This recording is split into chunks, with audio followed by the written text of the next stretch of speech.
Hello বন্ধুরা, দেখো এটা কি বলো তো? দেখো তোমরা চিনতে পারো নাকি? তো আমি বলে দিচ্ছি, এটা হলো কুলেখাড়া। এই শাকটার নাম হলো কুলেখাড়া শাক। তো এই শাকগুলো খেতে খুব ভালো লাগে। তো তোমরা কারা কারা খেয়েছো কমেন্টের মাধ্যমে জানাবে। আর এই শাকটা খেলে কি হয় আমি বলছি তোমাদেরকে। আর যারা জানো তারা তো ভালো, আর আমিও একবার বলছি। এই এই শাকগুলো খুবই উপকারিতা শরীরের পক্ষে।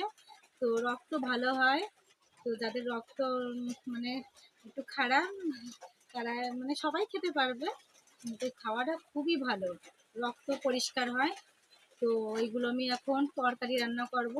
একদিন বড়া বানাই খেয়েছিলাম, খুব ভালো লেগেছিল। তো আজকে মাছের মাথা দিয়ে, বড় মাছের, রুই মাছের মাথা দিয়ে, তাই আজকে এই শাকটা রান্না হবে। তো এই দেখো গামলা নিয়ে আসছি। আর এই যে দেখো, এক আটির দাম নিয়েছে 10 টাকা, বাজার থেকে এনেছে তোমাদের দাদাভাই।